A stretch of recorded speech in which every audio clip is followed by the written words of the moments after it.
halakum? Alhamdulillah. MashaAllah, MashaAllah. So I was thinking about you guys this week.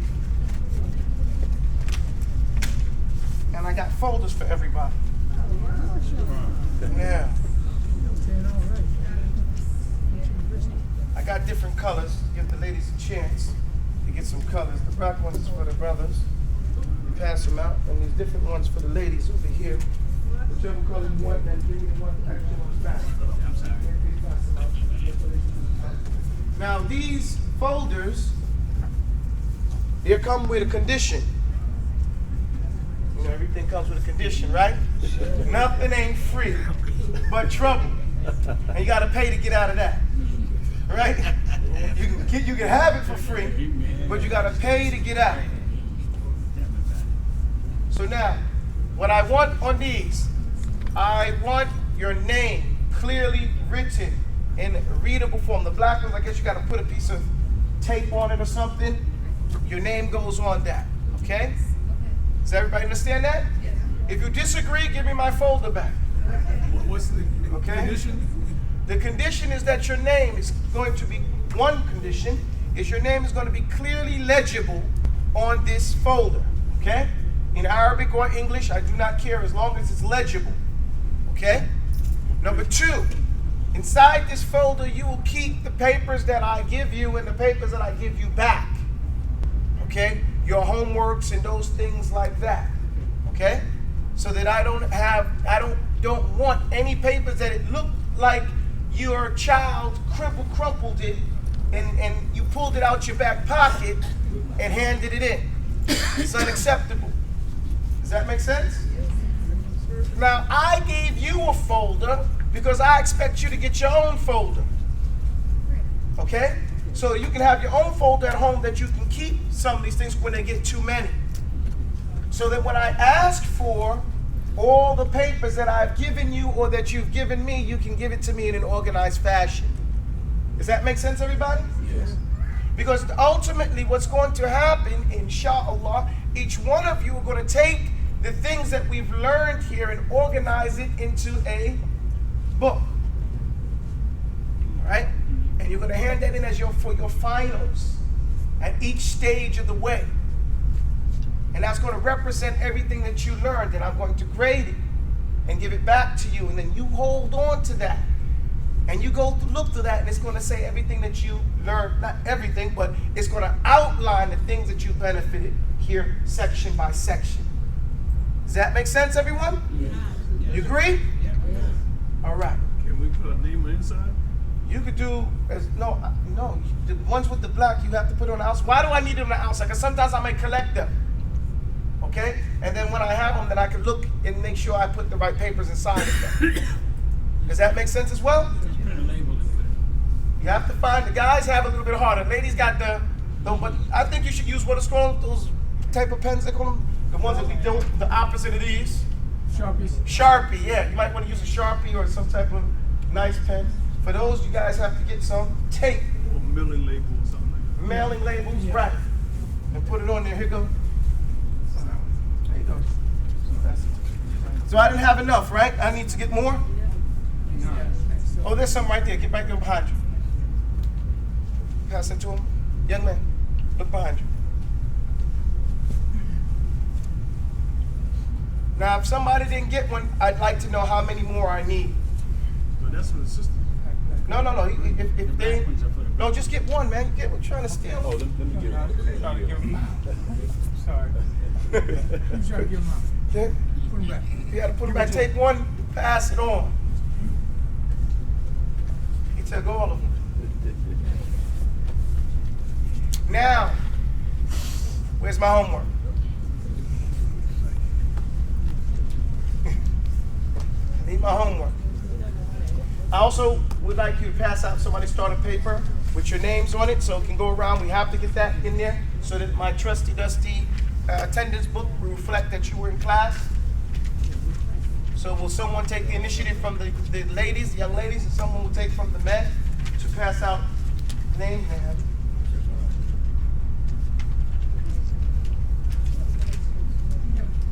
Why don't you go around and pick up the please? Please. Here, take this one so you can look official. Homework, please. All right, let's go, ladies. Everybody should know when we start, you come in, get your homework paper ready to hand in. So to be quick, fast, and hurry. Okay, start the attendance sheet, Chef. Yes, ma'am. I'm new to the class. Ahlan wa sahlan wa marhaban bikum. What is your name, young lady? Paris. Sorry? Paris. Paris what? Miller. Okay. Whenever anybody's asked their name, you cannot just give your given name. Give your full name. Okay, that is an adab that we've lost the habit of. Okay?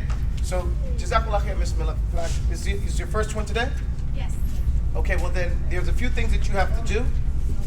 And just talk to the young lady right next to you. She'll explain to you the biography and those things that you guys did. Tell her so that'll be your first homework, okay? Somebody explain that to her.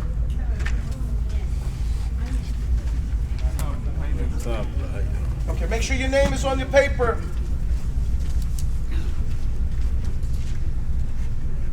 Thank you very much.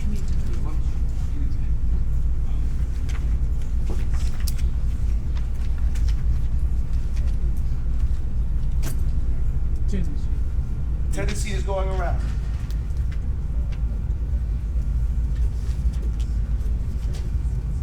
Grab one of those folders in the back. Grab one of those folders in the back. And hand your homework in.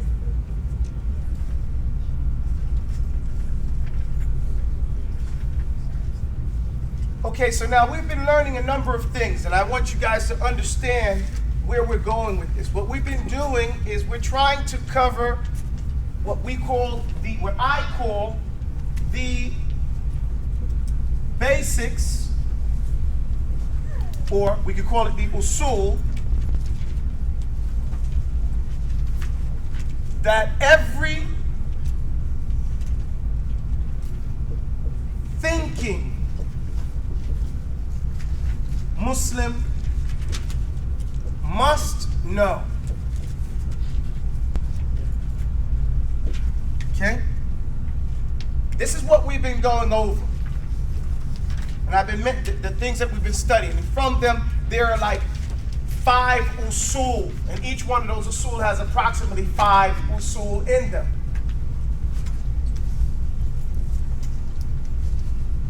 Thank you. That's the attendance? No, this is not the attendance. What's that? Where is it? Okay, thank you. Have a seat. Thank you.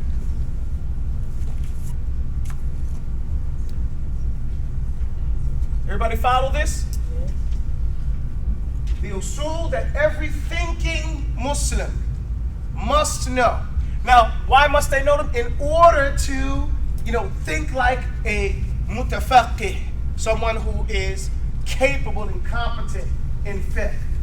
And so that's why we began with the first thing we gave you guys was the maqasid of the Sharia, right? The objectives of the Sharia.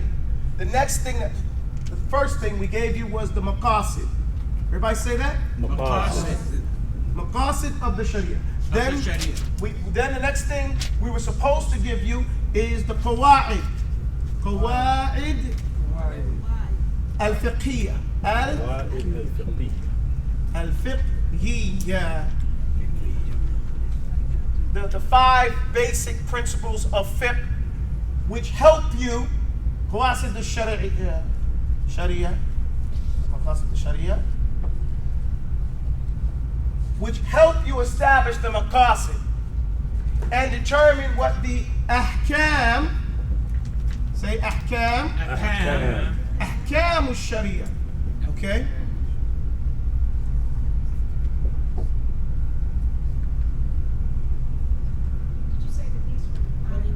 These are the usul, okay?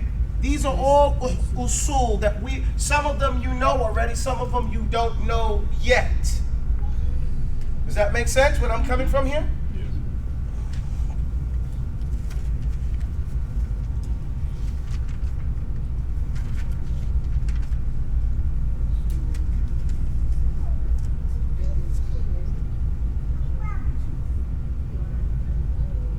I go forward?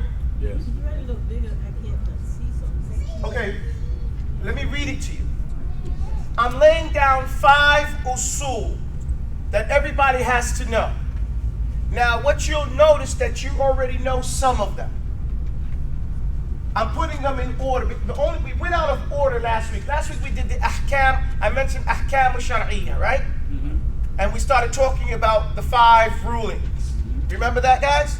Yes. And I did that because there was a question asked to me at the previous class about the ahkam. But in actuality, we weren't planning on, remember when I first said it, wasn't planning on going over that, but because the question came up, we addressed it. Does everybody remember that? Yes. Now, this is important for us to understand, is attendance and homework. Ladies, do I have the attendance list from the ladies? And this attendance list does me no benefit when there's no date on here. Okay? So I need the date, and I don't want the Kafir date. That wouldn't help me either. Can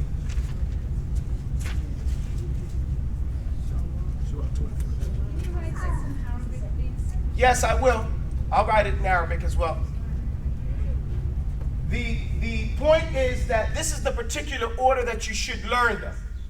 Maqasid al-Sharia, Maqasid,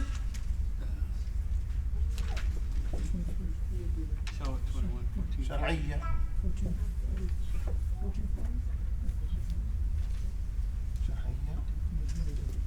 you have Qawa'id al-Fiqhiyya, you have Ahkam,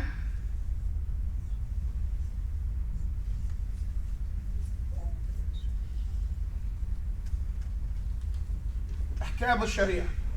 So the maqasid are the objectives of the Sharia. Say the objectives of the Sharia. We start there. Because we always want to begin with the end in mind. Does that make sense, everybody? Because everything we know about the maqasid, the objectives of the Sharia, is what we're looking for when we're trying to determine what we're doing here. Right? Islam has come to stop. Too slow. Too slow. It's not second nature if you have to. Islam is going to come to protect. You ever see the kindergarten children? No, you got it. It's got to be saliqa. It has to be second nature. Do it again. Run it. Islam is preserve, protect, prioritize, and always respect my deen, my mind, my wealth, my honor, my lineage, myself. And it's important that we as a classroom understand that, because it's as what we're doing here is like, let's say you go to law school, right? And then you're going to focus on constitutional law. That's what you're doing here, but in a Sharia instance. Does that make sense? In an Islamic, we're establishing primary understandings that affect every aspect of your life. It's that comprehensive. So once we establish what the maqasid is, we can always refer back to that. Whatever ruling we come up with, whatever issue in life, we can address how that issue is fulfilling an obligation, an objective of the Sharia. Does that make sense? That's why it helps us to be thinking Muslims. Then we go to Qawa'id al-Fiqhiyya. What did I call it? Translate that as the primary fiqh principles. Primary fiqh principles. Or primary principles of fiqh, but it's so hard to say that 3 times. Anybody can say that?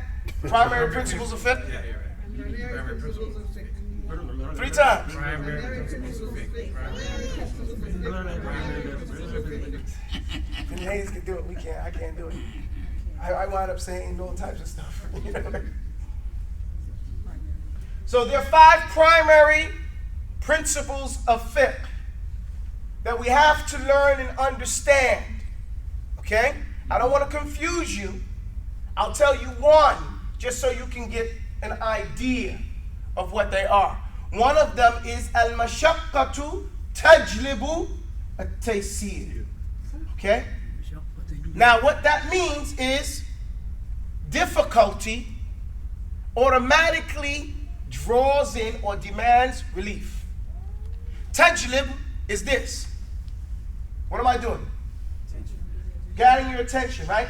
If I pull you, let me grab this. If I'm grabbing him like this is tajlibu as well. You get it? What am I doing? Pulling. I'm pulling. So like it gains your attention, right? It draws you in. So mashaqqa is any type of difficulty in and of itself, meaning in the act itself, in that situation. It automatically brings in what? Relief. Tafseer. You're going to make it easier. Because of that primary principle of fiqh, what happens when I'm fasting and I go traveling? I don't have to fast, right? What happens to my 4 raka'ah dhuhr? If I want to, because if it's a difficulty, you get my point?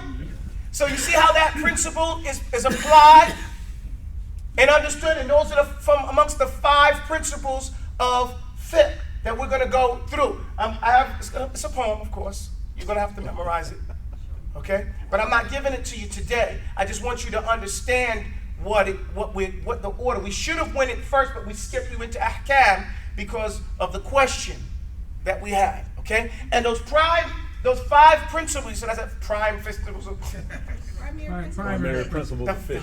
The fiqh principle. 5 primary principles of fiqh.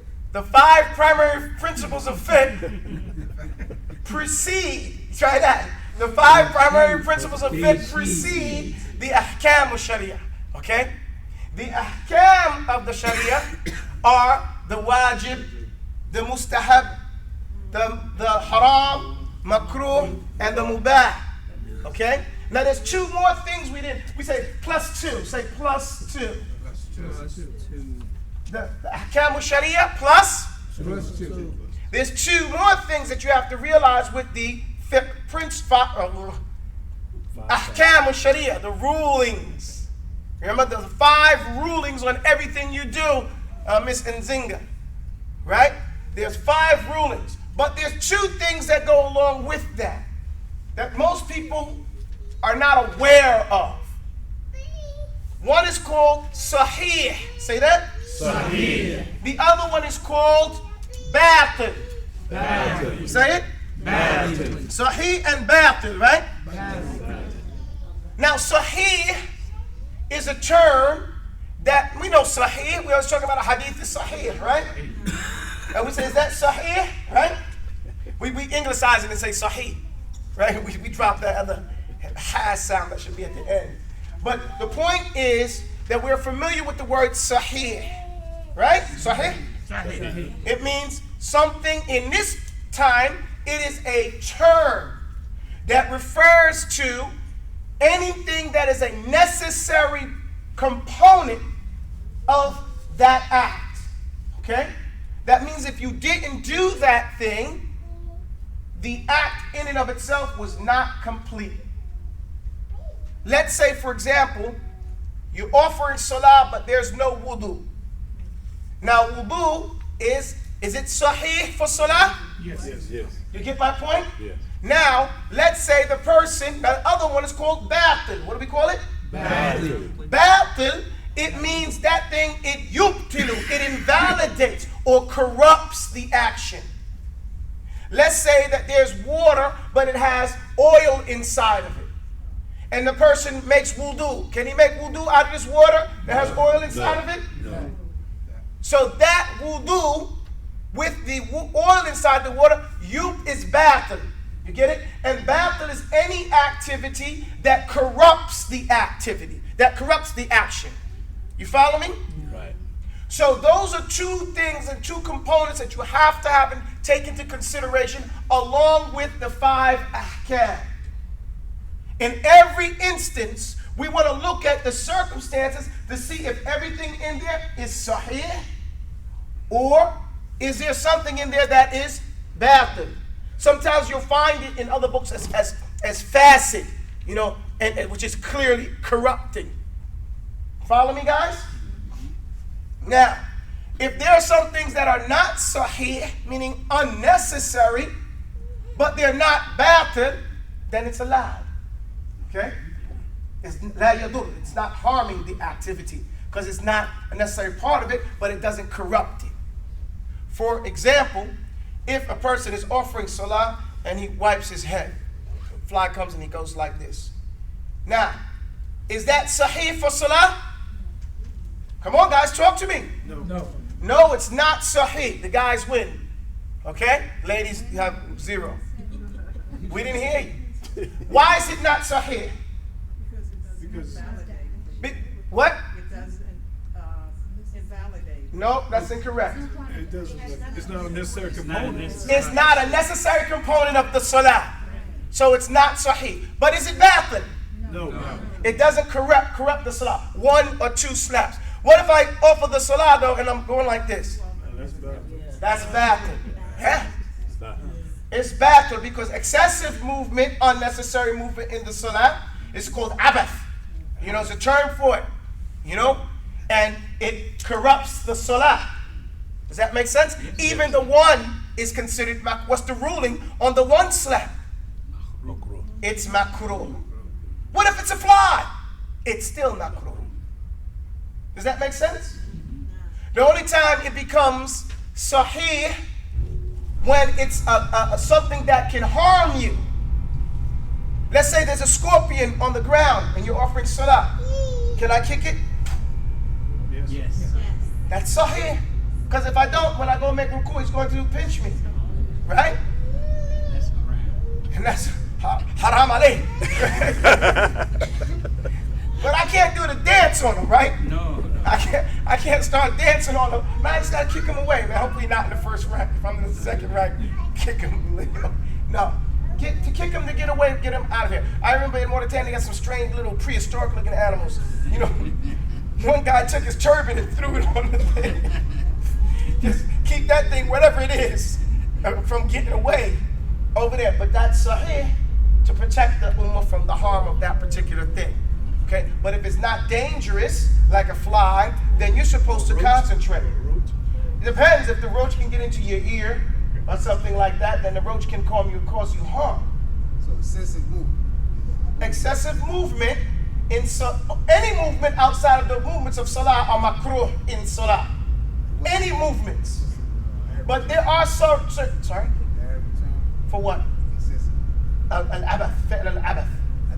Abatha. You know, because Allah mentions that, do you think that Allah has created you for no reason? This is another, the word abath is constantly mentioned in the adab of the talib al-ilm, that a talib al-ilm is not supposed to do it. I'll give you an example. Sometimes students are sitting out and they're just shaking their legs or going like this and, you know, doing what we call these tics. Or these are activities that calm the individual because they have a nervous disorder. They're unable to be calm and sit still. Okay? And they say, oh, it's not bothering me. No, it's not bothering you.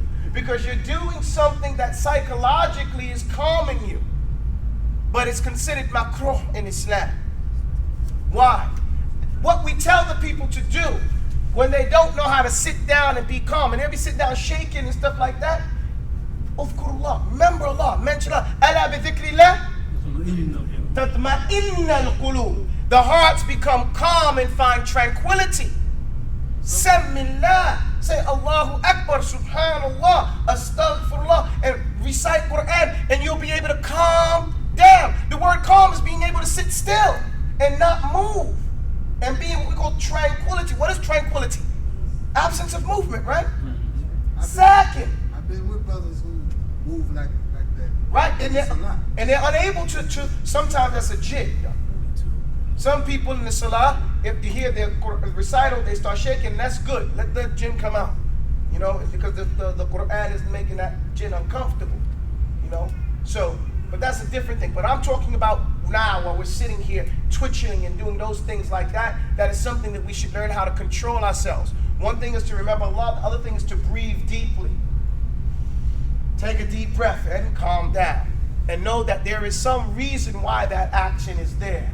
And now you should go and think about that. And one of the best ways of relieving these things is through istighfar. Okay? Making istighfar. Okay? Wastaghfirullah. Okay? Allah tells us in the Quran that this is the solution. If you seek the istighfar of Allah, Allah will send down rain at nighttime. You know, and support you in different ways, right? And send all these blessings. we're just making istighfar. But I didn't do anything. Who didn't? Who can say that? Knowingly or unknowingly? You know, not knowingly. Forget the unknowingly. Both. Most know. I'm saying knowingly. Yes. Okay? Because Allah tells us in the Quran, any good that comes to you is from who? Allah. And any harm that comes to you is a consequence of who? Your own actions. وَيَعْفُ عَنْ كَثِيرٍ. And He wipes away a lot. So, you know, we have to own up to our own role that we play in our dysfunction. Okay? Now, what we're doing here today, not just today, but this early part of these lessons, is we're establishing a foundation that is a must in order to study anything. Okay? That's what we're doing. We're taking a step back in order to go forward full force. And I'm going to explain why people have not been able to accomplish, because they left off establishing the usul, the fundamentals. Now, I mentioned 3 fundamentals so far. Maqasid al-Shar'iyya, right? The Qawa'id al-Fiqhiyya, the Ahkam al-Sharia. And the 4th and 5th, the 4th one is the usul, say it. Usul. Adab. Adab. Talib al-ilm. Talib al-ilm. Talib al-ilm. Talib al-ilm. The fundamental manners and mentalities of the talib al-ilm, of the seekers of knowledge. Did everybody translate it with me? Yes. The fundamental manners and mentalities Manners and mentalities of the student of knowledge. of the student of knowledge. That's the 4th fundamental that most people have no clue. Nowadays, you know what the people do? They say, yo, man, just give me the facts. Shut up and just like the teacher's a punk, you know? Just give me the information and mind your business. Does that make sense? That's the mentality. It doesn't make sense. Fundamental manners. And mentalities. Manners and mentalities of the students of knowledge. There's a certain mentality that goes along with just the manners. And the 5th one, the first 10 questions. You know this one, right? Whatever is science, art, or That we study, Must be yes. okay, with his name, with his full name. Okay, now, but so you see where we're going with this, right? I said some of these you already know. But you see, that's actually supposed to come last. It's the last of the usul. Okay? Do you see the intelligence of the order? I will. Let me erase first.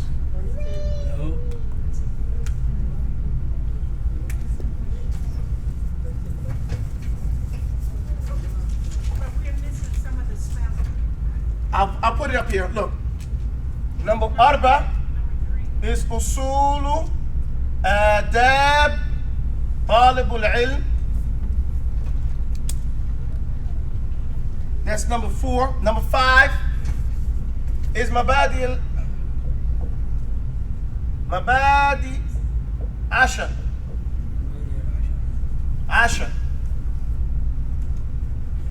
The first one is maqasid al-sharia. Maqasid شرعية قواعد الفقهية.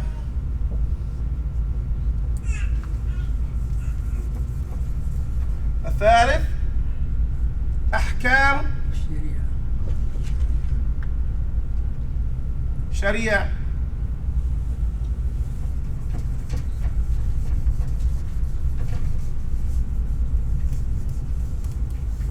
If we're going to translate it, I'll translate it for you now. Maqasid al-Shar'iyya. Say it, please. Maqasid al-Shar'iyya. The objectives of Islamic law. Okay? The objectives of Islamic law.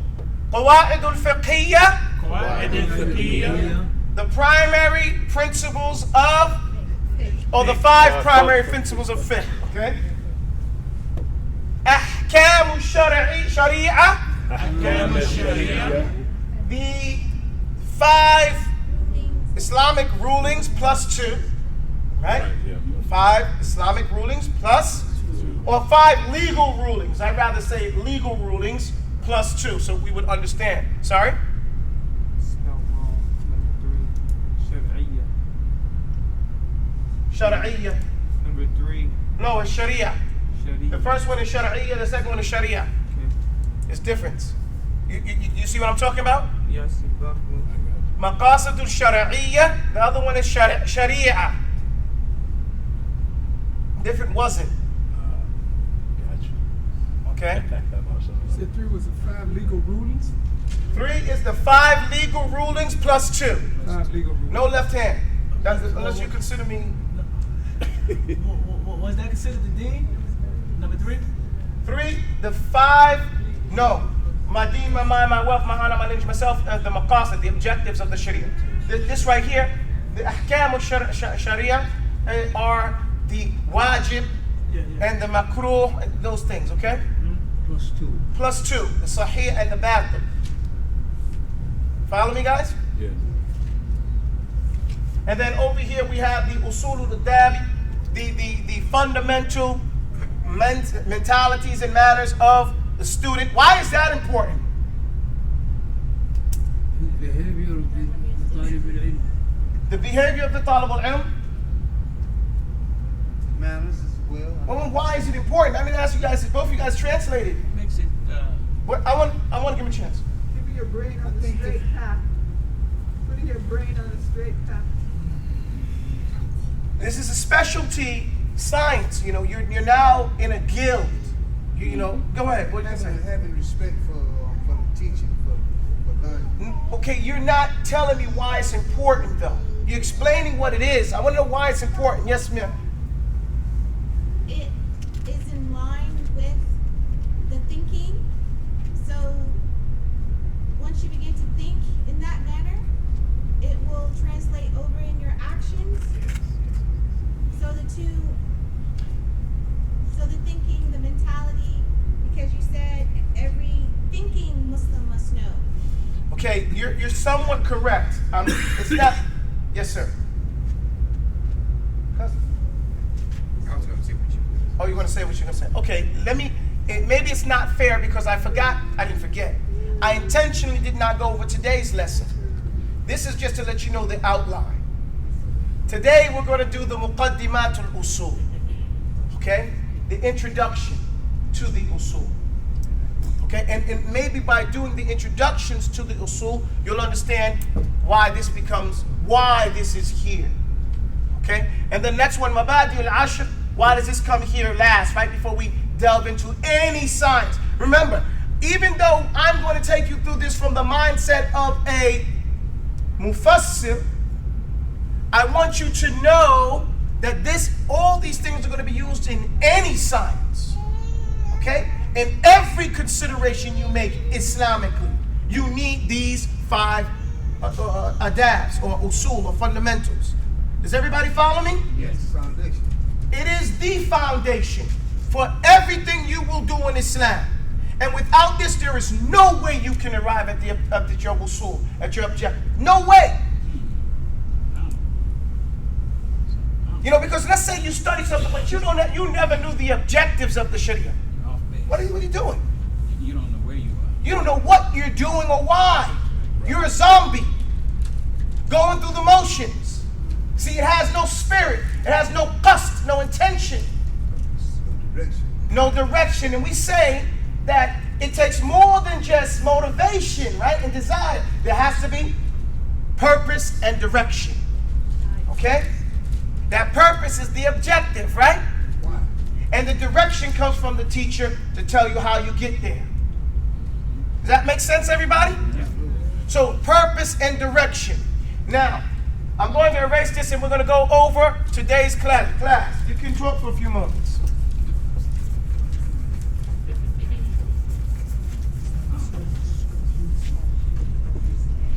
Time's up.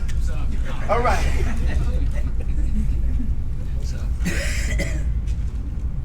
There's a statement. The first one we're going to go is called hurmatul ilm. Say it. Hurmatul ilm. What does the word hurma mean? Hurma. What word does it remind you of? Haram. Haram. Remember, I want you to start thinking in Arabic. Every word you hear, there should be like a root that you understand. Okay? Hurma. Say it. Hurma. In English, isn't there a word on that same scale? Harm. Harm. And that's exactly what something haram does, right? Yes. Everything haram causes Harm. right. What does the word hurma remind you of in the Arabic language? Something forbidden, right? Thank you very much. But haram doesn't always mean forbidden. Haram means something is sacred. What does sacred mean? It means it's prevented from anybody else to enter into those areas. No. Sacred does not mean something is prohibited. He's thinking like a haji. Precious. Precious, what sacred means, it literally means inviolable. What does that mean? Inviolable. But what does that mean? Don't touch it. Shouldn't be trans. It should not be transgressed. You can't play with it. It is no way jokeable. That's what inviolable means, right? Don't go Something is sacred, you can in no way play with it. Can we do mama jokes? Nope. No. No, I'm just joking, No. right? Don't go near it. That's right. No, don't do that, right? Brother say, no, brother, we don't do that. What you know what Yeah. I remember that, 4th grade, somebody said that. It was a fight, you know? Even though really there was nothing wrong with mama wearing combat boots. But you better not say that because the idea was haram. You get it? Yeah. The idea was touching on the sacredness of mama. And you can't play with mama. So likewise, intercourse is haram. You guys get it? Yeah. Life is haram. Right? Right. So you That's can't right. take it. That's right. It's sacred. There are certain rules to dealing with it. That's what something sacred is. The Masjid al-Haram. It's sacred. There's certain rules how you got to act there. Does that make sense, everybody? Now, that shows why certain things are forbidden. When we say, this is my harem, you know, we see the Europeans always talking about the harem. That's the only thing they want to talk about. Because it's sex mentality on the mind all the time. Right. Why is it called the harem, ladies? That's right, because it's sacred. You can't play. You can't go back there. This part is off limits to you. You can come in the house, but you can't go into the harem. That's where my ladies are. My aunts, my mothers, my daughters, my wives. Right? That's where they are. No one else. Only the small children and the muharram can go back there. Does that make sense, everybody? So we start to understand the concept of a word, we can appreciate it better, and we're not stuck on one word. We have a whole plethora of words with the understanding of the root word. So now we're going to talk about hurmatul ilm. What is the first thing that you come to mind now? Sacred knowledge. Sacredness of knowledge, Of knowledge. right? What else comes to mind? No? Okay, Quran.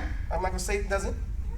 But what the concept is supposed to put here also, what because ilm is sacred, there are certain things that prevent you or prohibit you from getting it. Okay? Does that make sense? Yes. The scholars of the past, the very first, when I went to study in Mauritania, first of all, you have to understand there's 2 systems of education in the Islamic Studies Department. There is, let's say, Medina University. Now, in the 80s and in the early 90s, Medina University was akin to Yale. in the American mindset. Is that fair to say? Oh, Medina, because we love Medina. Anything coming out of there must be good. But why do you think it was promoted in the West? We have to start thinking intelligently and politically. Set up from a Western standpoint. Now, this college or university was set up and designed similar to a westernized style educational program. That's not normal in the Islamic world. What's normal in the Islamic world is what you're doing right now. Studying the halaqat al-ilm, the circles of knowledge in the masjid. Okay? In fact, the thing that attracted everybody to Medina, those professors in Medina, most of them didn't graduate from Medina University. Most of them graduated from the Halaqah program. Albani never went to no university. Ibn Uthaymeen, Bin Baz, those guys didn't go, rahimahumullah. They didn't go to that type of program. They went to the Halaqah program, the circles. Okay? In the masajid, in the mahdara, in the zawiyas, that's where that took place. But that program was promoted in the West because of the designs of the World War II, post-World War II colonizers. They had decided that the Middle East, the Muslims in the Middle East, they were going to take the influence of the Ottomans out of their hands and put it in the hands of the people that collaborated with them. And that included Saudi Arabia. And so one of their designs was to make Saudi Arabia the go-to person in Islamic understanding and education. Now, I'm not saying we didn't get anything out of the studies that people took place and take place in Medina University, but I want us not to be, ignorant or naive about how come that school was promoted over here. That's the only place to get it. Or the idea that if it didn't come from there, it was ship. You got rejects. Especially to a people who are into a pair of Adidas. You got to have this particular style. And so Islam took on a fad mentality. Okay? You guys get my point? And as opposed to the prior mentality that there is ulama everywhere, scholars everywhere, and you can benefit from any of them, but we don't trust what they might say, so you can only take this one. Does that make sense? So then that was why that was promoted. So now the normal thing, though, is the study in the halaqah, where you study and learn things. In the masajid, in this particular way. Everybody follow me in that regard? Now, alhamdulillahi rabbil alameen, the people in the past, the first thing they used to teach us, now I didn't go to that particular style. I went to the traditional style of study. And the first thing they did after you introduced yourself to them and they found out what country you came from, they would teach you, okay, now it's time for you to learn this statement. And they told us to have a little book. So we all had little books that we would put our documents in after about a month. You have one book that you write every day. Then after a month, you transfer what you think is important into your other book that you're going to save for, an heirloom, so to speak. And I looked at my book to present certain things to you all, and this is the first statement in there. It goes, "Ma mana'ahum min al-usul illa tarkuhum al-usul. Ma harrama alayhim al-usul illa tadyi'ihim al-usul." These statements were in there. First page. It says what could mean. First one.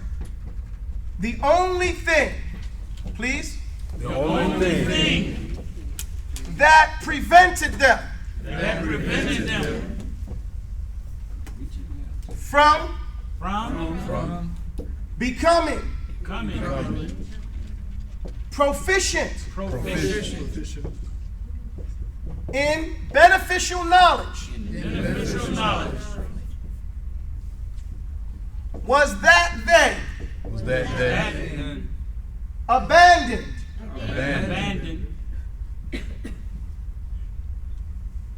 learning applying and applying the usul. the usul. Write it down, memorize it. Beneficial knowledge. Beneficial knowledge, yes.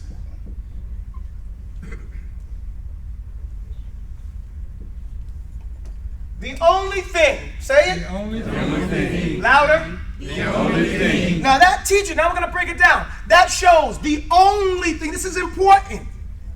The one thing, The one. I'm just giving you this a meaning, is the only thing that prevented, what does prevented mean? Stop them. Block them from doing what? What does proficient mean? Good is one word. Come on, ladies. Excellent. Excellence. What else? Competent. Competent. Adequate. Adequate, competent. I would say fluent. Does that make sense? Yes. What does that give you the mindset? That now I can use it any way I want to, right? Flexible. Flexible. I can come out my back pocket with it, right? And it's comfortable. I don't have to make a big deal about it. What prevented them from becoming competent in beneficial knowledge? Why is it beneficial? Because it helps. Because it helps. It makes changes. You see, sometimes we still got guys, 20, 30 years later, we're still studying Thalathatul Usul. And the people who are studying it don't even have ijazah in it yet. 30 years, you still ain't got ijazah in Thalathatul Usul? What I'm saying that it's not that there's a really big problem with Thalathatul Usul, but as an educator, it's not where you would start with these people. Do you get my point? And have you find it to be much so beneficial? Yes. Yeah? Not really. Not really. You know, it's not the place to start is with the Quran. That's Aqidah. No. Okay? Understanding Al-Fatiha with the heart. Because that's where Iman becomes, right? What is Iman? It's strong. What is it? Do we know? What is it? What is Iman? Strong belief in the heart. It begins as a strong, unbreakable belief in the heart, right? Right. That becomes so strong, what does it do? It causes you to do things. Right. You know the hadith where it talks about that the ummah is like one body, right? Right. We don't understand that some of the benefits of this hadith. It says the ummah is like one body. If one part is sick, the whole rest of the body stays up, right? Gets hot with humma, but really they adjust to help that one part of the body, right? That's the same thing about one body. We have our heart and we have the rest of the body parts. The heart is the home of our aqidah. Let's say the person's aqidah is weak. Well, the rest of Islam is taught to you do your body parts to strengthen that heart. So the heart is weak. You got all these issues. So you fast. That's helping the stomach, right? So you offer salah. That's the body parts is doing all this stuff. So you give charity. You're doing those things. And those activities are strengthening the heart. And the opposite is true too. The heart has good and strong iman. What does it make you do? It makes you fast. It makes you pray. It offers the salah. You guys get my point there? So the body is helping the body. And this is the understanding that's supposed to come through when we read the Quran. And we start there. And we pull our aqidah out of that. My point is not to destroy Thalathatul Usul. It's good. I have ijazah in it too. We read it and we studied all the books of Shaikh Muhammad ibn Abdul Wahhab. We thought, rahimahumullah, we thinking there was a lot of benefit, but in reality didn't find as much benefit as is promoted. Okay? And that's what we have to turn around and say. And some people are afraid to say that. It's like the emperor has no clothes. And we're afraid to say that it's not all that it's been puffed up to be. And that there are other people who did it better.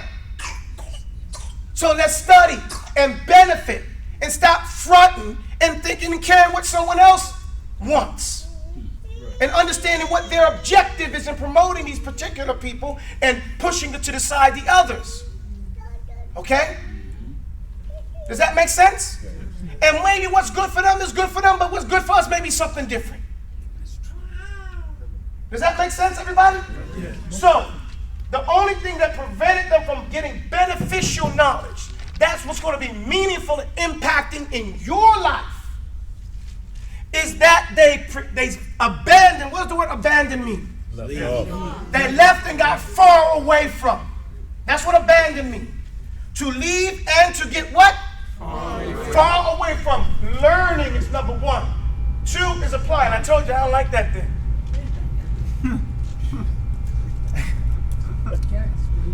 But I was outside today. I'm afraid. It's so hot. Reality. Yeah, I was like, man, and they say America is not a third world country. They ain't come to North Carolina. 180, 109 Man, in it Mississippi. rained so much in Greensboro. I was like, man, they got a monsoon season. I think I'm in Japan. You know? Because it's just raining. SubhanAllah. Oh. So, learning is studying. Learning means to obsess over something. What does learning mean? Everybody agree or disagree? When you obsess over something, you sleep on it. You wake up. You're always trying to find the time to look at it and go over it, right? You're not learning unless you're falling asleep studying it. Okay? You're not learning something until you dream about it. Okay? You wake up with an idea. Oh, I understand it now. I got it. That's when you're learning. And applying. Learning and Applying. if I told you I went in the back room and I discovered that the whole building was on fire. And I came back out here and continued my class. What would you say about me? You learn anything. But what would you think I was? Nuts, right? In a few minutes, roasted nuts. You know what I'm saying? Getting out of the building. So it doesn't make sense that you would learn something beneficial and not apply it. Okay? We cannot still be complaining about things or things getting worse and we say we've gotten better. That does not make sense.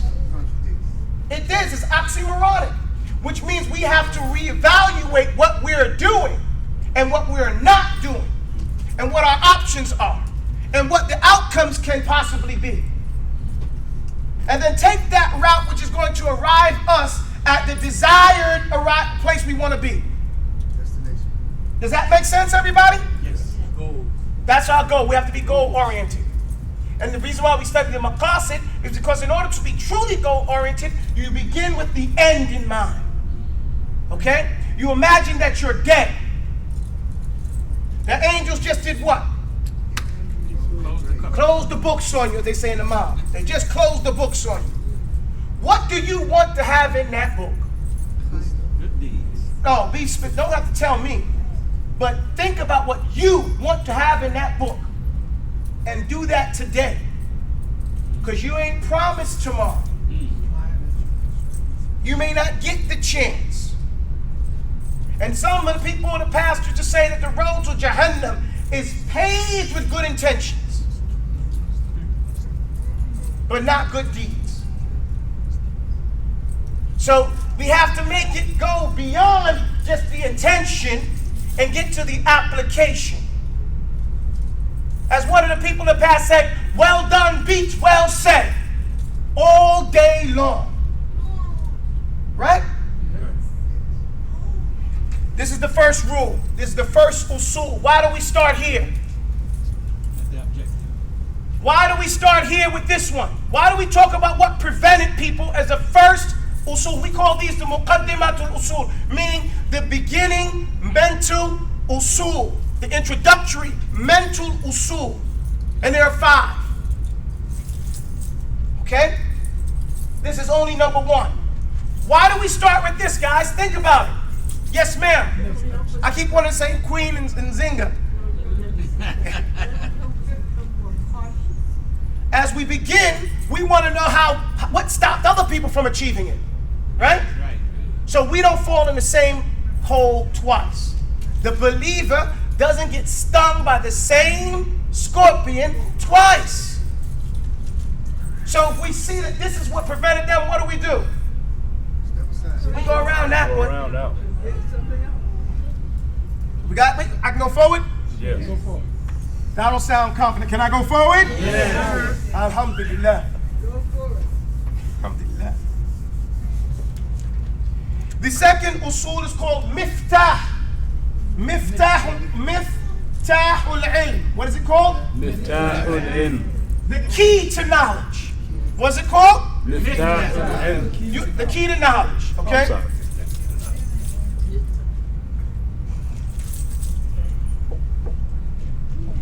The key. The key. The key. Thank you. The key The key to gaining all types of knowledge to gain all types of knowledge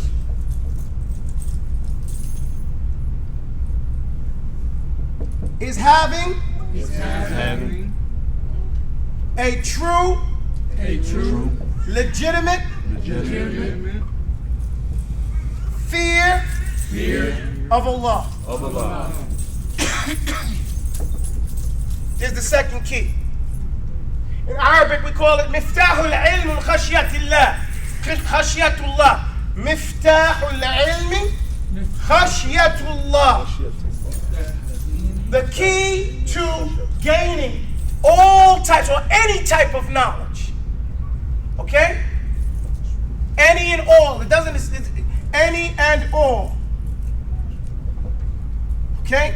Remember, the English is just to bring out what we already understand. The word khashya in Arabic language means a true, legitimate fear. There's another word in Arabic that means fear. It's called khawf. Right? Now, khawf could be legitimate or illegitimate. Let's say, for example, someone sees a roach on the floor. They go, ah! They jump off to the side. Do you have a legitimate right to be scared of a roach? Not really. Especially if you got on your combat boots. You just, oh man. Right? Bismillah, Allahu Akbar. Right? Stomp him out. Send him on his way.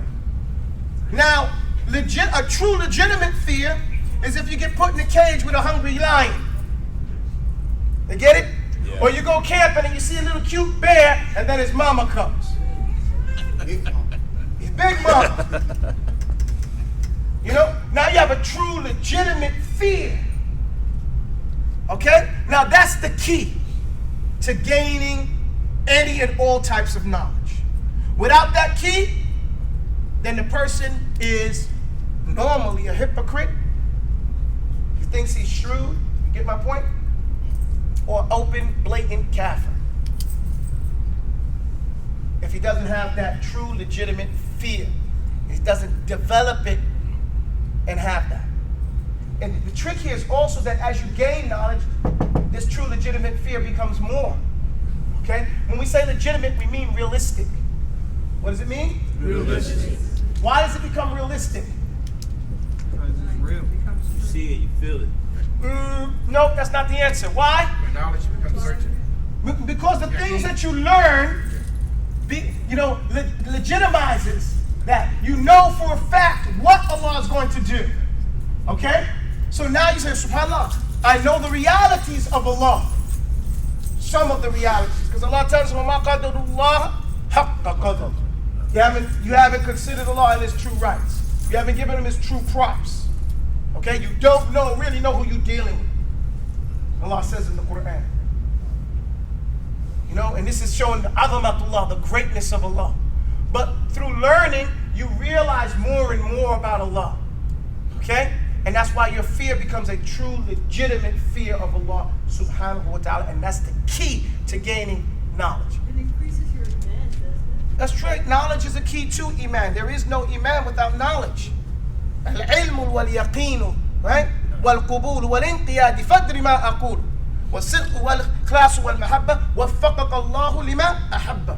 You know, it says in the poem, it says it doesn't benefit the person who just states it, you know, without بالنطق حيث لا يستكملها until he completes it. And it says a knowledge, and then yaqeen, certainty, and al-ilm wa yaqeen wal-qubul, then acceptance, wal-inqiyad, allowing yourself to be directed. You know, understand what I'm saying? Fadri ma aqul, it's literally what he says. Understand what I'm saying? You know, when I read that stuff in the Arabic and I say, follow, we say the same things in English. You know? And so we go on now. So can I erase this one? Yes, ma'am. Yes. Yes, I'm a little confused. The fourth class, you mentioned the first usul of ilm is taqwa. Okay, we'll get to. Who was up there and was having the proper intention to learn. The proper intention to, these are all part of the usul as well. See, the taqwa Allah is the objective of knowledge, right? Maqasid al-ilm is the next one we're going to go right here. The objective of knowledge is to know and do everything what Allah has commanded you to do in every situation you face. But in Arabic we call that maqasidul ilm taqwallah. See, in Arabic these statements are smaller because the language is more comprehensive. Does that make sense? Yes. And what I did in the past, and this is why I said we're taking a step back so we can go forward, is we start giving pieces of the entire thing because we're afraid that you're going to get bored with the whole thing. So we just give you a taste. Does that make sense? And then we say, well, we know what? We can't really get there till we go back and give everything. That's why I drew the diagram for you guys to show you. And then I said, you know what? Let me show you what the order is. And now we're giving the introduction. These are all part of the introduction. You get my point? These are all part of the beginning, the first set, which we call the muqaddimat al-usul. So they all go in together. The maqasid, and this one is khashyatillah. The next one is maqasidul ilm. The objective. Everybody say the objective. The objective.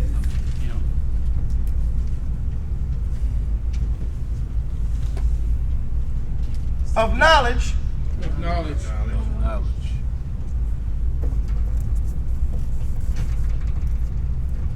Is to know. Is to know. And do. And do. What Allah What Allah has commanded has commanded us to do in every situation we face.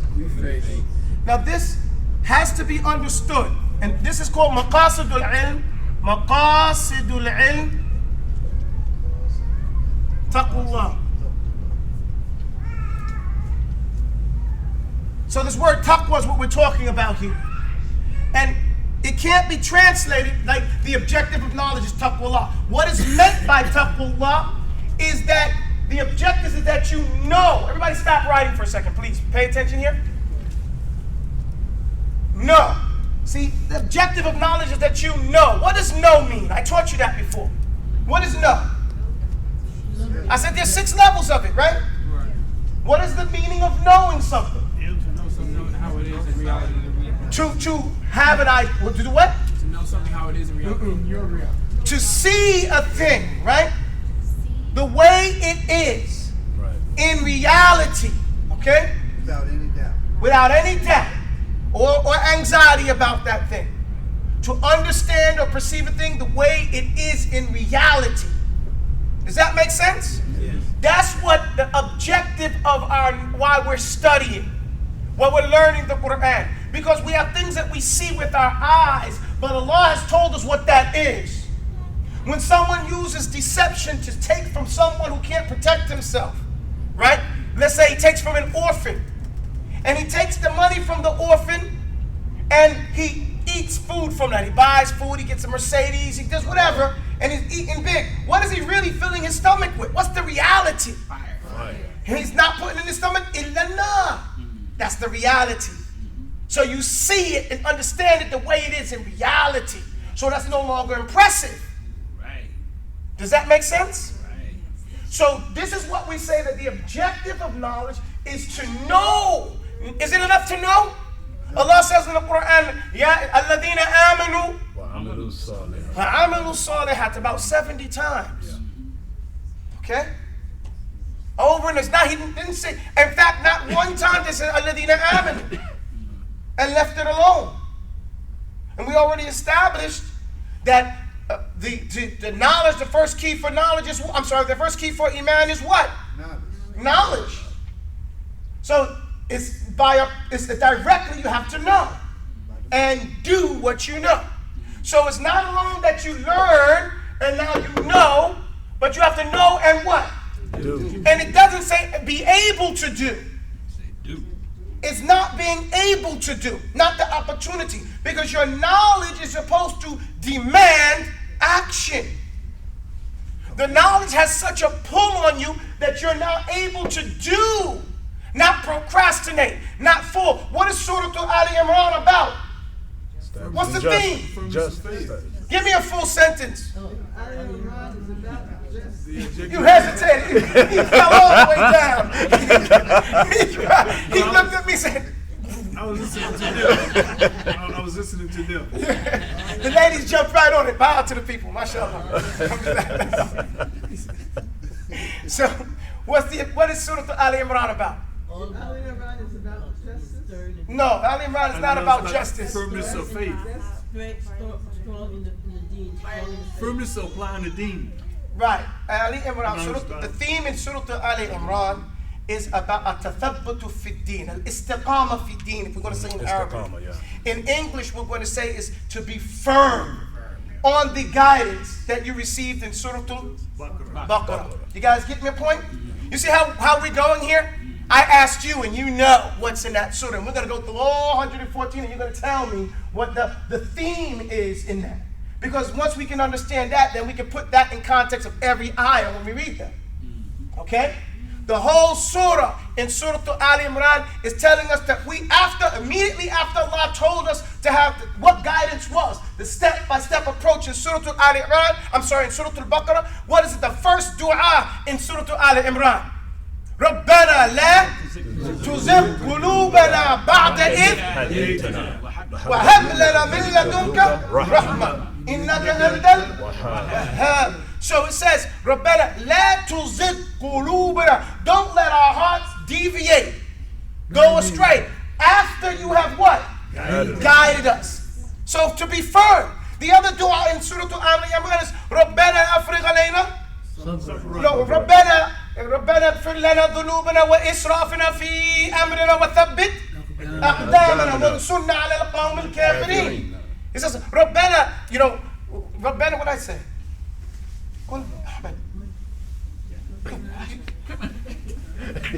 ربنا اغفر لنا ذنوبنا. Our Lord, forgive me for my sins. وإسرافي في أمري. And wasting my time and wasting all the things that you've given me. وَثَبِّتْ أَقْدَامِ, and make my feet firm. This is Ali Imran. So it's blatantly telling us to keep our feet firm. وَثَبِّتْ أَقْدَامِنَا.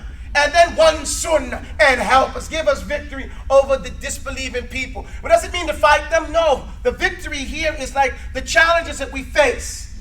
Okay? With, let's say, all the pornography, all the what do you call it? What's the stuff? The riba, and all the oppression that comes from trying to practice the deen, but it's not having the opportunity or the setup for that under those kuffar governments. Does that make sense? Yes. So give us victory to keep our deen firm.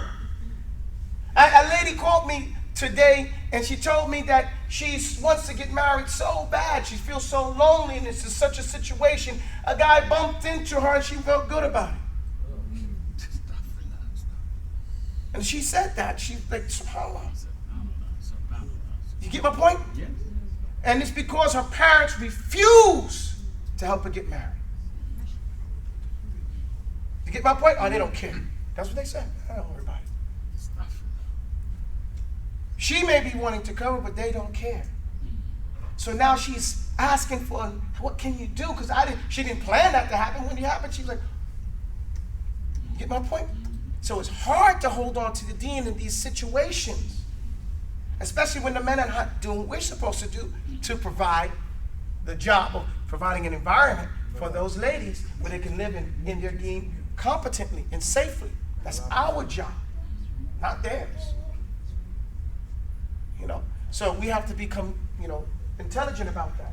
So the objective of knowledge is to know what we're supposed to do, and that's why we learn the ahkam, right? That's why we learn the objectives of the Sharia. That's why we're going to learn the qawa'id, the principles of fiqh, right? So we can learn how to do what Allah has commanded us to do in every situation that we face. Does that make sense, everybody? Yes. And until we can know and do it, because we can know it, the challenge is what? Doing it as well. Put it in action. So that we're constantly in this jihad with ourselves, right? We're constantly in this jihad to apply what we know. And the thing about it is, the less we apply, the more we forget about what we know. That's right. So we become more victimized we're victimizing ourselves. Don't we know you don't lose it, you lose it, right? Don't they say that? You don't use it, you lose it. Use it or lose it. Yeah, that's what I was trying to get out of my mouth. Use it or lose it. Same thing with the Sharia. You either apply it or you forget it. Does that make sense? Yes. All right, what's the next one? That was the maqasid, right?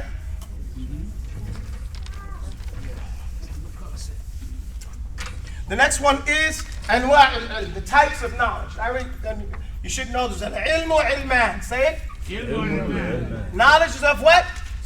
Two types. Knowledge is of what? Two types. Knowledge is of what? Two types. You have the tools, right? And you have the objective, right? What's the objective of all knowledge? Tafseer. To understand what Allah said in the Quran. What does Allah want you to do? Okay? And what are the tools? Give me an example. Arabic language. Give me something else. Memorization of the Quran. Basic fiqh. Usul al-fiqh. But you can say usul al-fiqh, usul al-hadith, sirah. You can keep going now. Yeah. But usul and big and then write a whole bunch of things under it. But my point is, these are tools. Why is it important to know the difference between a tool and the objective? Sorry? You apply the tools for the objective. Okay, yes and no. From a student's perspective, remember, this is from the beginning of the Amr. So the first thing you want to know from these introductory things, when a teacher comes in front of you and he starts to teach you a particular science, what do you want to know about that science? Is it from amongst the tools or is it amongst the objective? Because anything tied to the objective, what are you going to do? What are you going to do if we hear about something about tafsir? What are you supposed to do? Tools, final tools. You're supposed to give it extra attention. I'm talking about as a student.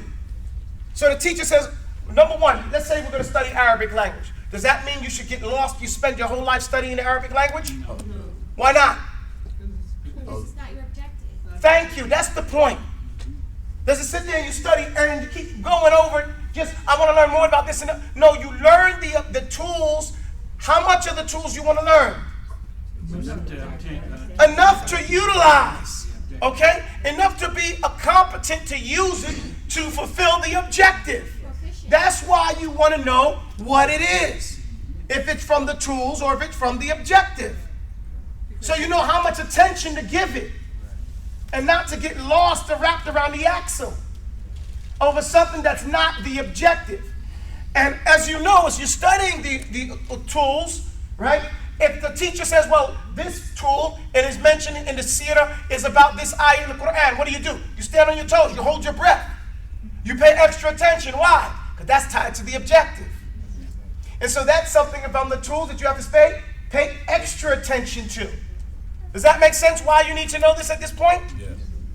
I don't get you. I don't believe you guys. Yes. That's like, I'm going to say yes, but I don't know. But do you guys really get it or not? Yes. Okay. And the last part, this is the last of the five. Can I erase this now? Now these five all represent one usul. Just so we were mentioning in the beginning, you said I mentioned some of them before. These five all represent the one first basic usul. This is the introduction. We haven't even gotten into the book yet, really. This is all the first 2 pages. Okay? This one is called awqat. What is it called? Awqat. What is awqat? No idea. Huh? No idea. So she said in the back? Let's waqt. Time. Waqt. Awqat. Time. Okay? Now, time is very important. Okay? Now, this usul, we have to go through a hadith. We have to go through 2 or 3 hadith. The first hadith is, the Messenger of Allah said, Ni'matani. Say it after me. Ni'matani. Maghbunun fihima. Kathirun minan nas. Kathirun minan nas. As-sihhatu wal faragh. There are 2 blessings. There are 2 blessings. Say it, guys. That most people underestimate and do not get the full benefit of their blessings. As-sihha, good health, wal faragh, free time. Now, why is it important to mention it? Write it down. So you can. As-sihhatu wal faragh. You can put it in English. Good health and free time. Free time. 2 blessings. 2 blessings. Maghbunun means that you don't know what it is. You don't know like somebody, you found a diamond in the ground, right? So, oh, look at this shiny rock. You know, it's like, man, look at this little crystal. Someone said, oh, man, I like that. Give you $100 for it. So, oh, man, sure. You give him the rock. It's this big diamond. See, man, that fool, he bought that rock for $100. The other guy's walking around with that diamond. So that fool, he sold it for $100. He's maghbun. Not because that probably worth $1 million, let's say, for instance.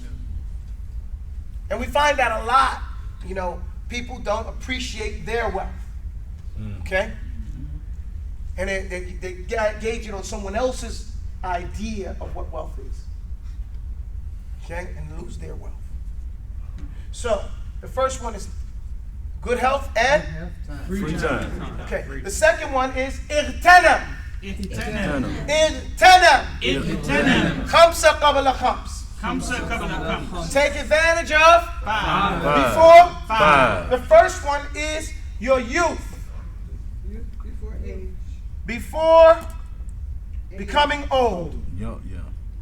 Becoming older. That's number 1. Number 2, free time.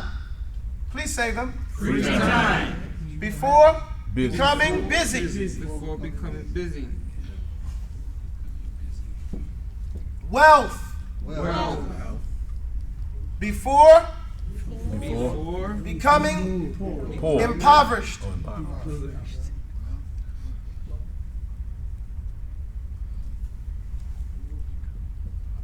Health. Before becoming incapacitated. Before becoming incapacitated.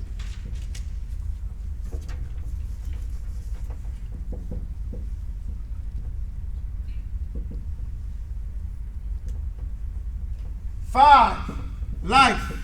Life. Before death. Before death.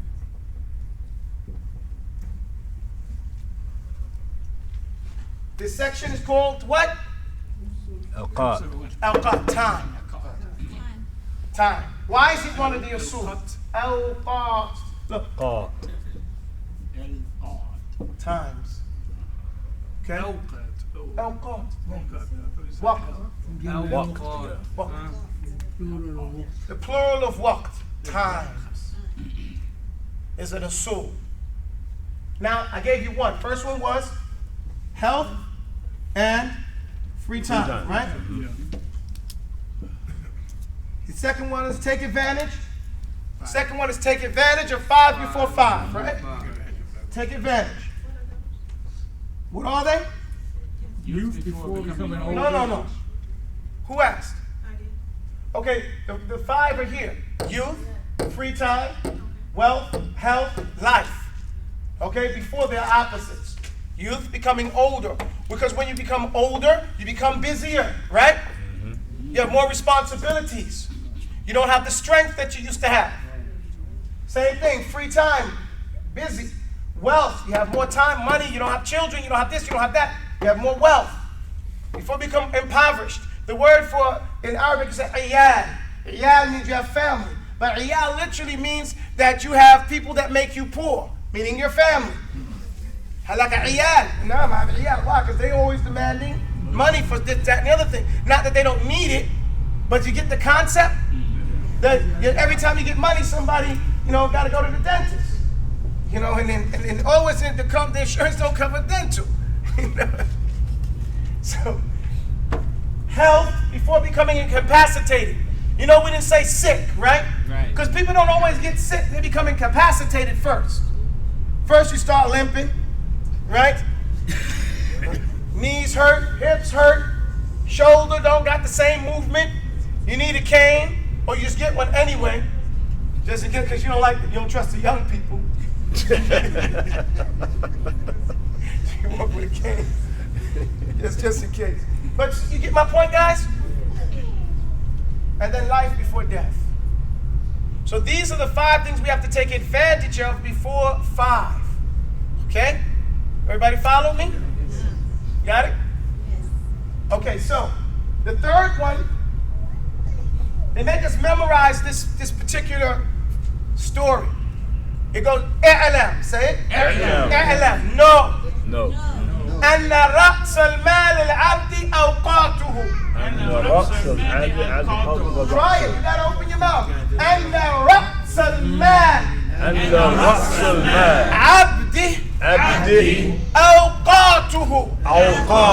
That the chief investment of the slave is his time. Awqat. His time. Okay? فإن صرفها. So if he wastes it. So if he wastes it. فيما لا يعنيه. Doing things that do not concern him personally. فقد ضيع. Then he has wasted. I'm sorry. وَلَمْ يُدَخِّرْ. And he doesn't take his time to store up. ثوابا في الآخرة. A reward for himself in the hereafter. فَقَدْ ضَيَّعَ. Then he has wasted. رَأْسَ مَالِهِ. His most precious possession.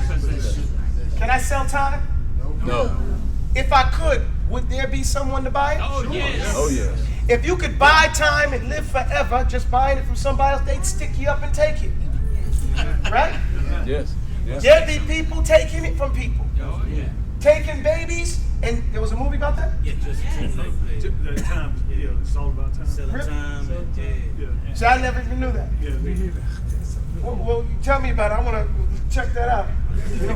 Just to see how they envisioned it. They was robbing each other and doing like you said. Oh, they was? They were taking the time. Yeah, they have. Yeah. MashaAllah. You see that? Yeah. It's true though. If people could, they would. Because it's the most precious commodity you have. Wow. And since it is so precious, this is why it's the first lesson. Okay? And so you have to memorize it. I'm going to put it up here. And I'm going to say it to you again. I'm going to say it, but listen. Listen.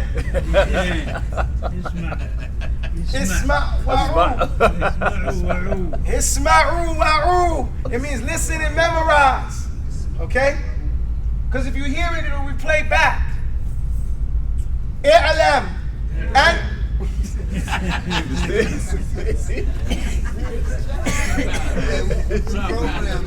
I know that's good. I ain't mad at you. It's because the more you repeat it, the more you will memorize it. But I want you to listen to it because I want you to memorize it. I don't want you just to memorize it. I want you to present it. I want you to embody it. Okay? These are the beginning lessons. When they tell you this, in fact, they give it to you. When I went to Mauritania, they gave it to you a little piece of paper. It was like a little piece of paper. Go over there and memorize it. I just got it. Okay, go further. And you sit on a sand dune and you're sitting there. You memorize it all. And then you come and you do it. You recite it. You say it. You present it. You don't. No, you say it. With feeling. With feeling. With consciousness. You present it. Okay? Because this has to be part of what you are about, or you will fail. How many people began memorizing the Quran? Thousands, millions. How many finished? You get my point? The attrition rate is more than half. How many people left to become tulabul ilm and didn't come back with anything worth substantial? You get my point? And most of it is opportunity, qadr of Allah. But then once you do get in the classroom, you have to, if you don't get these usul, then you are doomed to fail. What's the first usul? Nothing prevented them from gaining beneficial knowledge except that they left off learning and applying the usul. Remember, you know why that's the first one? Because if we don't learn that up front and constantly refer back to it, then we won't be able to continue. And that's why I taught it to you, because now when I say it, you can say it. Right? Okay. اعلموا أن رأس المال العبد أوقاته فإن صرفها فيما لا يعنيه ولم يدخر به ثوابا في الآخرة فقد ضيع رأس ماله ولذلك قال. And for that reason, the Messenger of Allah said, "Min husni Islam al-mar'i tarkuhu ma la ya'nihi." And for that reason, because of this principle, the Messenger of Allah said, "Min husni Islam al-mar'i." Say it. Min husni Islam al-mar'i. From the beauty and the excellence of a person's Islam, tarkuhu ma la ya'nihi. Is that he leaves off that which does not concern him personally. وَبِدِدِّهِ تَتَبَيُّنُ الْأَشْيَاءِ. And a thing is made clear by its what? Opposite. So that means he only focused on those things that concerned him. He minded his business. He focused on what yuhimmuhu, what's important and what is primary and impacting on his life and her life to straighten themselves up as Muslims. Does that make sense? Yes. And Allah has already said, وَقَدْ قَالَ اللَّهُ سُبْحَانَهُ. And Allah has already said, لَا خَيْرَ فِي كَثِيرٍ مِّن نَجْوَاهُمْ. There is no good whatsoever. لَا خَيْرَ. Now, لَا خَيْرَ is like saying, لَا إِلَهَ. You see, there's a fatha there. La hawla, when normally it should be a dhamma with tanween, right? But we say la khayra, la hawla, wa la ilaha, because it means no, a negation in every shape, form, and fashion. Okay? No good whatsoever, Allah says. La khayra fi kathirin min najwahum. There's no good whatsoever in most of their private conversations. SubhanAllah. That's what Allah says in the Quran. إِلَّا مَنْ أَمَرَ بِالصَّدَقَةِ أَوْ مَعْرُوفٍ أَوْ إِصْلَاحٍ بَيْنَ النَّاسِ. There's only 3 types of conversations approved of by Allah. مَنْ أَمَرَ بِالصَّدَقَةِ. Say it. Someone who was commanding someone else to deal with and do some form of sadaqah, charity, okay, giving of themselves, right? Giving. Somebody less than you. What أَرَأَيْتَ الَّذِي يُكَذِّبُ بِالدِّينِ فَذَلِكَ الَّذِي يَضُعُّ الْيَتِيمِ. He refuses to give to the yatim. He refuses. This person who's lying that he's a Muslim. He's lying and calling and making the deen into a lie. Undo your fingers. Perpetrating a fraud. He don't even want to take care of the orphans. And it's not just orphans. There's the people that don't have anyone to advocate on their behalf. That's what the yatim is just an example of that. You guys get it? Yes. So, man amara bis sadaqa aw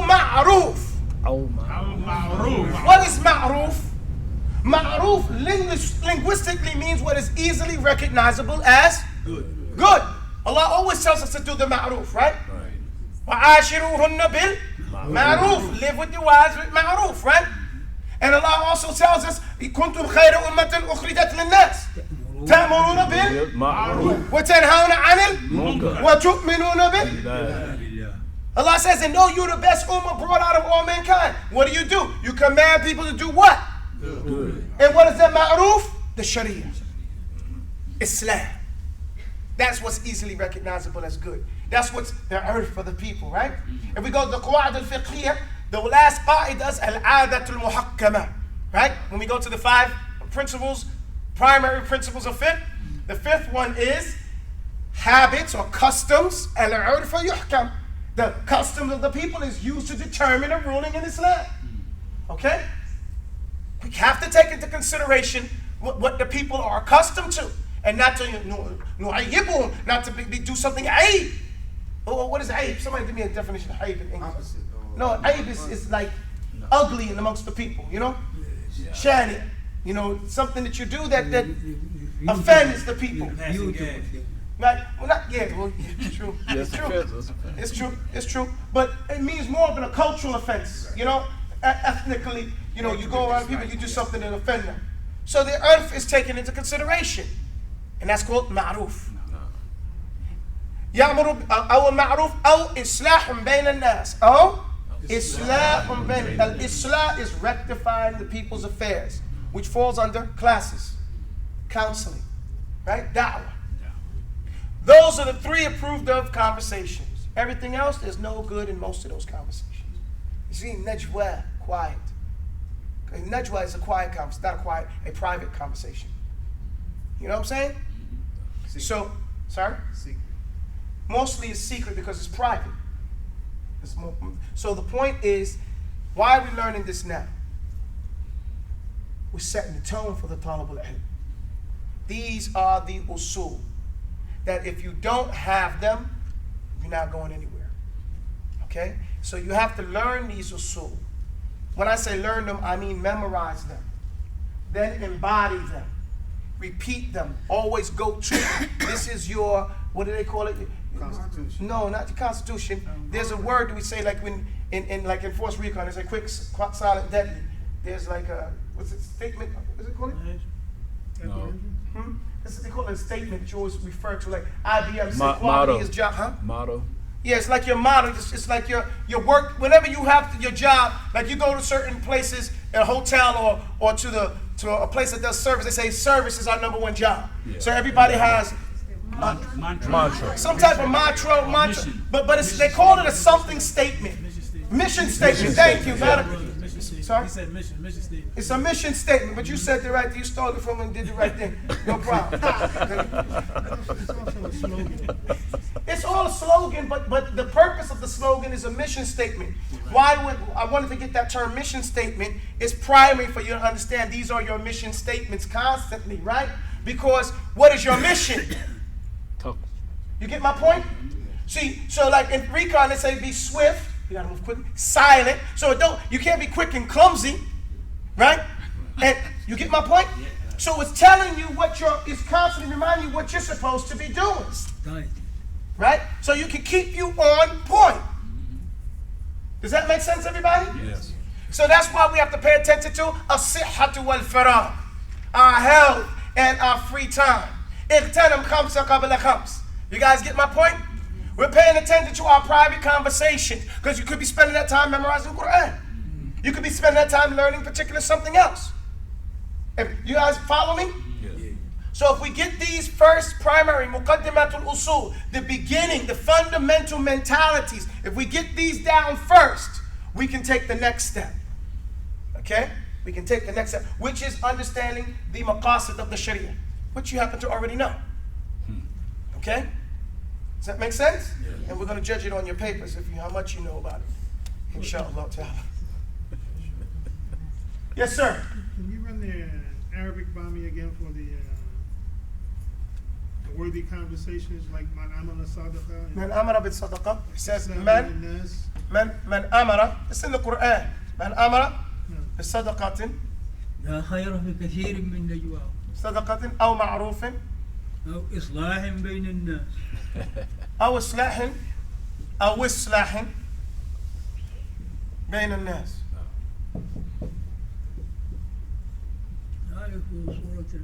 This is from the Quran.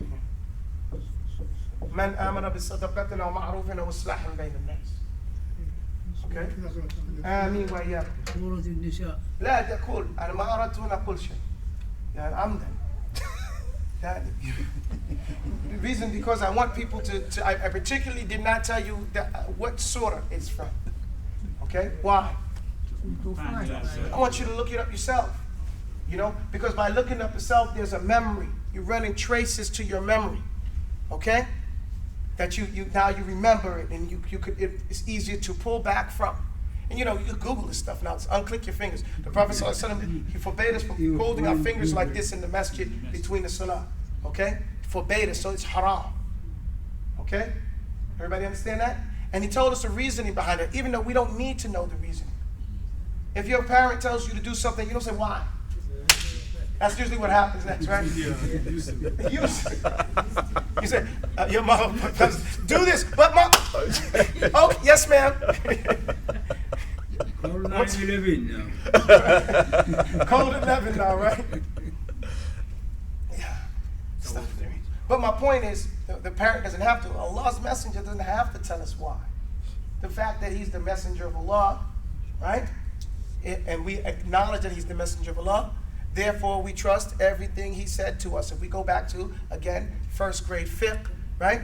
Then every Muslim must, we say La ilaha illallah, we say Muhammadur Rasulullah. But sometimes we spend a lot of time on La ilaha illallah and we leave off understanding the mafhumat of Muhammadur Rasulullah.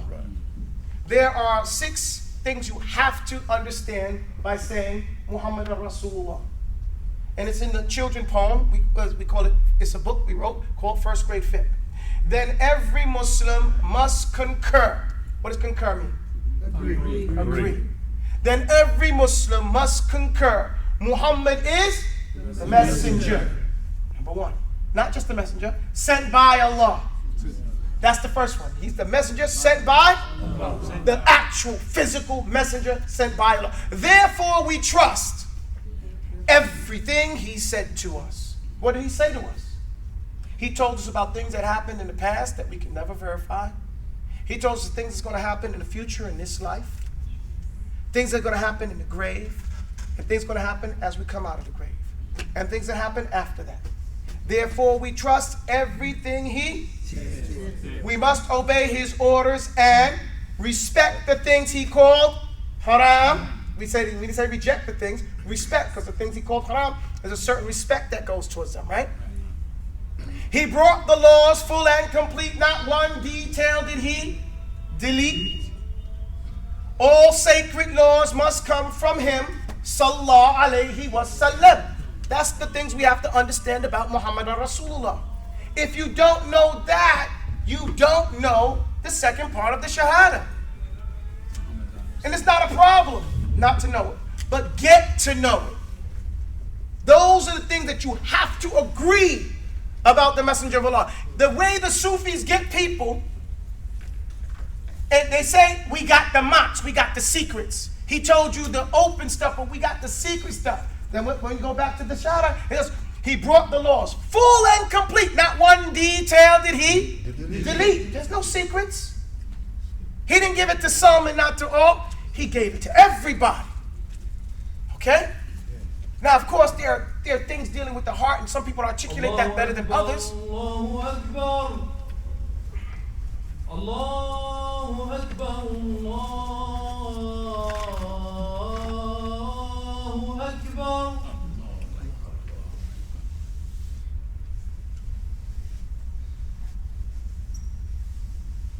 أشهد أن لا إله إلا الله.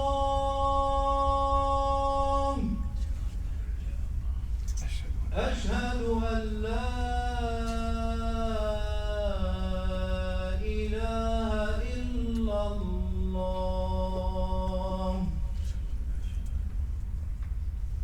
أشهد أن محمدا رسول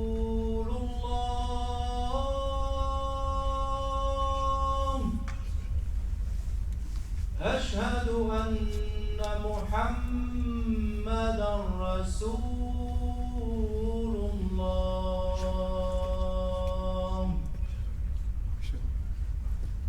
حي على الصلاة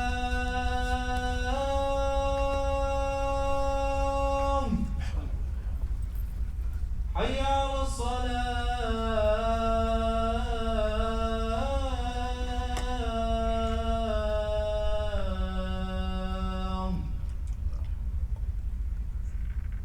حي على الفلاح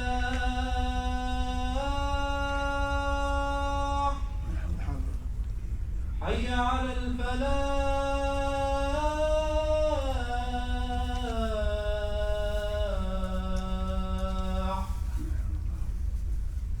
الله أكبر الله أكبر لا